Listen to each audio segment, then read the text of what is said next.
Dear students, देखिए मैंने आप लोग को ये भेजा था। सुबह से लाइट था इसलिए मैं कनेक्ट हो नहीं पाया और काफ़ी बारिश भी हो रही है इसलिए भी मैंने वीडियो क्लास नहीं दिया। देखिए इसको समझाते हैं। इम्पॉर्टेंट नोट्स आपका वो जो चैप्टर है जिसमें एग्रीकल्चर, 5 ईयर प्लान्स और इंडस्ट्री तीनों कवर्ड अप है। इम्पॉर्टेंट टर्म्स देखिए, पहले एक बात बता दूँ, क्वेश्चन आंसर्स नोट्स के लिए प्रचुर गाइड है मार्केट में। तो एक टीचर या एक एजुकेटर का काम क्या होता है? आपको चीज़ों को समझाना। नोट्स हम लोग जो भी भेजते हैं, जहाँ से भी भेजते हैं, आपको बस एक रेफरेंस कि उसको हम आपको हिंदी में समझा रहे हैं। इसके अलावा उसमें अपना एक एक्स्ट्रा अपना जो थॉट होता है वो ऐड किया। तो ऑडियो पे ज़्यादा ध्यान दीजिए क्योंकि ऑडियो से आप चीज़ों को समझते हैं, क्लियर होता है। प्रैक्टिकल सब्जेक्ट अकाउंटेंसी और न्यूमेरिकल्स को उसको बना के समझेंगे और थ्योरेटिकल को डिस्कशन से, एग्जाम्पल से समझा जाता है। इसके अलावा जब वो आप थ्योरी का कोई चीज़ टॉपिक को समझ लेंगे, उसके एग्जाम्पल्स को दिमाग में याद रखेंगे, तब आप कोई भी बुक से पढ़ोगे, कोई भी नोट्स पढ़ोगे, आपको सारा कुछ समझ में आएगा। समझने का, अंडरस्टैंडिंग की चीज़ों को देखिए क्या है, जरा देखते हैं। A plan sells out how the resources of a nation should be put to use. मतलब प्लानिंग क्या होता है कोई चीज़ का नेशनल रेफरेंस में, कि राष्ट्रीय संसाधन को कैसे उत्तम प्रयोग में लाया जाए, सर्वोत्तम प्रयोग में लाया जाए उस समय की परिस्थितियों के हिसाब से। इसी से प्लानिंग कमीशन या इकोनॉमिक प्लानिंग शब्द आया। दूसरा वर्ड है purchasing power of, refers to the value of money. मतलब क्वेश्चन अगर पूछे कि वैल्यू ऑफ मनी क्या होता है, the purchasing power contained by money is its money value. अगर 100 रुपये जितना के सामान खरीद सकता है वो हो गया उसका मनी वैल्यू। फिर है मार्केट इकोनॉमी। अब इकोनॉमी 3 तरह की होती है। देखिए, एक होती है कैपिटलिस्टिक इकोनॉमी जिसको मार्केट इकोनॉमी कहती है, एक होती है सोशलिस्टिक इकोनॉमी जिसको सेंट्रलाइज्ड इकोनॉमी भी कहते हैं, और एक होती है मिक्स्ड इकोनॉमी जो कैपिटलिस्टिक इकोनॉमी और सोशलिस्टिक इकोनॉमी के मिला जुला कर होता है। तो यहाँ लिखा है market economy. In a market economy also known as capitalism, इसे कैपिटलिज्म भी कहते हैं, only those goods will be produced that can be sold profitably either in the domestic और इन द फॉरेन मार्केट। मतलब चाहे देश के बाज़ार में चाहे विदेशों के बाज़ार में, सिर्फ प्रॉफिट के मकसद से जब कोई जो इकोनॉमी में प्रोडक्शन होता है उसको कहते हैं मार्केट इकोनॉमी या कैपिटलिस्टिक इकोनॉमी। इसका एग्जांपल है आपका, यानी कहने का मतलब होता है कि यहाँ पे जो प्रोड्यूसर्स होते हैं वो सब प्राइवेट सेक्टर्स में होते हैं। और इसी का एक होता है सोशलिस्टिक इकोनॉमी जहाँ पे प्रोड्यूसर्स जो होते हैं वो सब गवर्नमेंट सेक्टर में होते हैं, पब्लिक सेक्टर में होते हैं। तो उनका मोटो प्रॉफिट नहीं होता है, सर्विस मोटिव होता है। वो लॉसेस में भी काम करते हैं, वो भी प्रोडक्शन कर रहे हैं प्राइवेट सेक्टर की कैपिटलिस्टिक इकोनॉमी की तरह, लेकिन वहाँ प्रॉफिट मोटिव के मकसद से प्रोडक्शन नहीं होता है। सब कुछ का ओनरशिप गवर्नमेंट के साथ के पास, पब्लिक सेक्टर के पास होता है। और मिक्स्ड इकोनॉमी मतलब जहाँ थोड़ा बहुत पब्लिक सेक्टर भी हो, थोड़ा बहुत प्राइवेट सेक्टर भी, जैसे इंडिया। अभी सोशलिस्टिक सेक्टर का एग्जांपल दुनिया में कहीं नहीं है। मार्केट इकोनॉमी के एग्जांपल ऑलमोस्ट सभी देश है, लेकिन परफेक्टली अमेरिका इसका सबसे अच्छा एग्जांपल है और भारत मिक्स्ड इकोनॉमी का सबसे अच्छा एग्जांपल है। Tariff, a tax on imports which can be imposed on physical units। मतलब किसी भी भौतिक इकाई जब विदेशों से गुड्स मंगवाते हैं तो उसके ऊपर जो टैक्सेस लगा के, टैक्स बढ़ाने या घटाने के जो जरिया है वो हो गया टैरिफ। इससे गवर्नमेंट फॉरेन से होने वाले इंपोर्ट को कंट्रोल करती है। जैसे एग्जांपल यहाँ दिया है कि वो जो टैक्स लग सकता है टैरिफ, वो पर टन हो सकता है या किसी प्रोडक्ट के प्राइस के हिसाब से लग सकता है। लैंड रिफॉर्म्स, ये एग्रीकल्चर सेक्टर से पूछा है, primary refers to change in the ownership of land holdings so as to bring about equity in agriculture. जमींदारों से ज़मीन छीन करके समाज को उन सेक्शन को ज़मीन देना जिनके पास ज़मीन नहीं है, और धीरे धीरे जिसके पास 500 बीघा, 1000 बीघा, तो एक सरकार ने एक लिमिट सेट कर दिया कि भाई इससे अधिक ज़मीन किसी के पास नहीं हो सकती, और बाकी ज़मीन जमींदारों से लेकर के लैंडलेस लोगों को दिया। तो धीरे धीरे ज़मीन लैंड रिफॉर्म्स हुआ। इसमें और भी है, चकबंदी सिस्टम आया। एक चकबंदी का मतलब होता है कि एक गांव में किसी व्यक्ति की एग्रीकल्चर लैंड सारे एक ही जगह में देना। फिर लैंड रिफॉर्म्स में जो रेवेन्यू था, टैक्स रेवेन्यू, उस पर भी सरकार ने काम किया। बीच में कोई मिडिल में नहीं है, डायरेक्टली अब गवर्नमेंट को टैक्स जमा करो, लगान जमा करो। Marketed surplus the portion of the agriculture produce which is sold in the market by the farmers. मतलब जब एग्रीकल्चर सेक्टर में प्रोड्यूसर जो किसान है अपने खेती करते हैं और फिर जो प्रोडक्ट्स है अपने घर की ज़रूरतों और अगले 2-3 साल की नीड के अलावा एक्स्ट्रा सरप्लस प्रोडक्ट को मार्केट में जब बेच देते हैं तो वहाँ से जो प्रॉफिट कमाते हैं that is called marketed surplus. Equity refers to every Indian to be able to meet his or her basic needs and the inequality in the distribution of wealth should be reduced. मतलब कि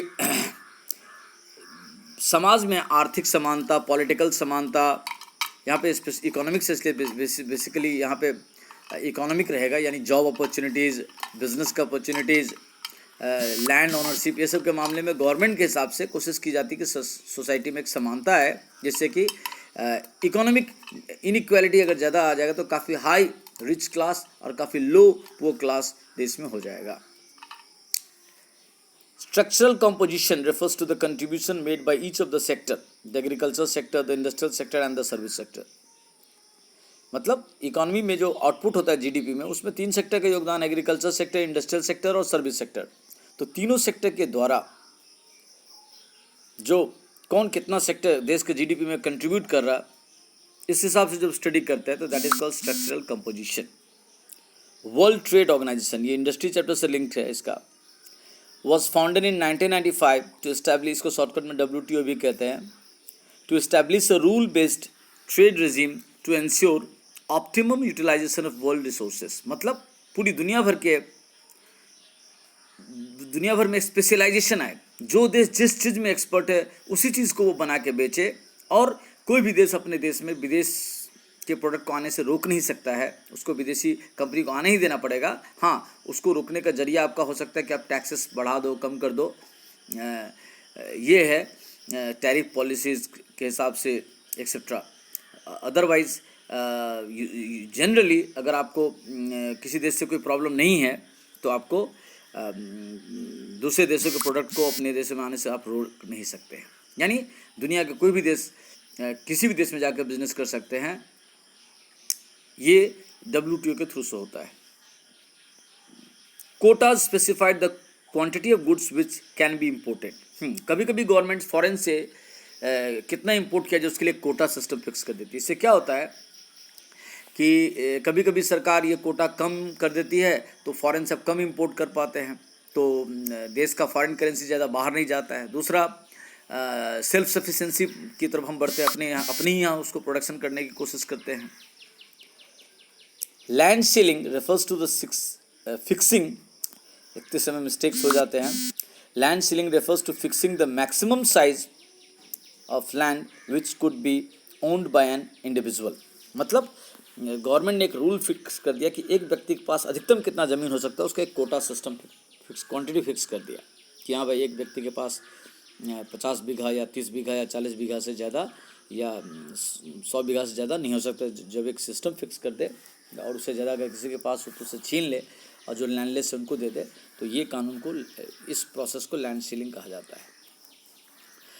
policy of protection is the policy based on the nation that industries of developing countries are not in a position to compete against the good produced by more developed countries. So it is assumed that if the domestic industries are protected, that will learn to complete in the course of time। मतलब कहने का है कि policy of protection सरकार foreign countries के product को पहले, ये अब हम लोग पढ़ रहे 1947 से 1990 के बीच में, तो गवर्नमेंट जब भारत में इंडस्ट्रीज़ को प्रमोट कर रही थी तो विदेशी कंपनीज़ यहाँ पे ना आ जाए, वो अपने यहाँ पे आके प्रोडक्ट ना बेच दे, इससे सरकार इस कोशिश में लगी रहती थी। तो इसके लिए सरकार या तो कोटा सिस्टम फिक्स कर देती थी, या काफ़ी हाई टैरिफ पॉलिसी कर देती थी, या कभी कभी फॉरेन को कंट्रीज़ को मना कर देती थी कि नहीं आप हमारे यहाँ बिजनेस नहीं कर सकते हैं। तो इससे क्या होता था, देश में जो इंडस्ट्रीज़, जो पब्लिक सेक्टर, जो प्राइवेट सेक्टर थे, उस समय तो पहले ज़्यादा पब्लिक सेक्टर ही था, तो उनको पाँव जमाने का मौका मिल सके, उनको बाहर से चीप गुड्स आकर के उनके मार्केट को ख़राब न कर दे, उनको पाँव जमाने का मौका न मिले। सरकार ने एक तरह से देसी इंडस्ट्रीज़ को बचाने का काम दिया, संरक्षण का काम दिया। हालांकि ये पॉलिसी ठीक नहीं था, क्योंकि अगर हम जब तक तालाब में जाके तैरेंगे नहीं तो तैरना सीखेंगे नहीं, कब तक डूबने से बचते रहेंगे, तैरना सीखना पड़ेगा। तो पहले 50 साल जो रहा भारत का, 30-40 साल जो रहा, मतलब 1947 से 1990 तक प्रोटेक्शन में चला गया कि कैसे हम फैक्ट्री को बचाएंगे विदेशी मार्केटिंग से, विदेशी कंपनी के प्रोडक्ट से। ग्रीन रिवॉल्यूशन और rapid and sudden increase in agriculture output in a short period of time with the use of new technology. हाँ, एक समय था बीच में जब धीरे धीरे एग्रीकल्चर में हम लोग बहुत बदतर स्थिति में थे। सबसे अधिक पॉपुलेशन एग्रीकल्चर में भी इन्वॉल्व होने के कारण डोमेस्टिक आउटपुट काफ़ी कम था, हम लोग फॉरेन पे डिपेंड करते थे, वहाँ से इंपोर्ट करना पड़ता था।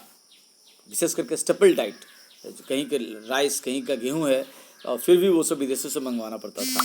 तो एक दौर आया 1965 से 1975 के बीच में, जब देश में एक क्रांति चली कि कोई भी ज़मीन का टुकड़ा खाली नहीं रहने देना है, हर जगह कुछ ना कुछ खेती करना है। तो उसमें बहुत अच्छा रिस्पांस हुआ और देश के कोने कोने में लोगों ने किसी भी ज़मीन को खाली नहीं छोड़ा, बेकार पड़ी ज़मीनों को खेती में लाया। तो इससे क्या हुआ, देश का एग्रीकल्चर आउटपुट बढ़ा और रिकॉर्ड हो गया। हम लोग जो इंपोर्ट कर रहे थे, इंपोर्ट बंद हो गया, उल्टा हम लोग एक्सपोर्ट करने की स्थिति में आ गए थे। सब्सिडी क्या होती है? अ ग्रांट और benefit given by the government to a producer as an encouragement to produce more. मतलब कभी कभी गवर्नमेंट क्या होता है, आप कभी दूर दराज के इलाके में जाकर फैक्ट्री खोले हो, चाहे वो स्मॉल स्केल फैक्ट्री हो या लार्ज स्केल हो या मीडियम साइज हो, वहाँ पे काम करना काफ़ी टफ है, डिफ़िकल्ट है, या आप यूनिक टाइप के प्रोडक्ट बना रहे हो, तो गवर्नमेंट ऐसे में आगे बढ़ करके आपको टैक्सेस में तो छूट दे देती है, उल्टा आपको अगर आपका किसी प्रोडक्ट को बनाने में 100 रुपया खर्चा होती है तो उसमें से 30 रुपया खर्चा गवर्नमेंट दे देती है, तो आपका एक्चुअल खर्चा बैठा 70 रुपीज़, तो आप मार्केट में उस प्रोडक्ट को 80 रुपीज़ में बेच करके 10 रुपया प्रॉफिट कमा लोगे। तो ये हो गया सब्सिडी। यहाँ पे दिया हुआ सब्सिडी का एग्जांपल एलपीजी वाला। ओके, जैसे अभी दिल्ली में भी दिया हुआ है, अभी आया था ना कि इलेक्ट्रिक के मामले में दिल्ली में आया था कि अगर आपका मंथली बिल 200 यूनिट से तक है तो आपको कोई चार्जेस नहीं लेंगे, जहाँ 200 यूनिट से क्रॉस किया तो फिर पूरा का चार्जेस लेंगे। ये भी एक तरह का सब्सिडी हो गया। तो यहाँ तक मैं समझाया, इसको समझिए, स्टेप बाय स्टेप करके सबको समझा देंगे। ओके।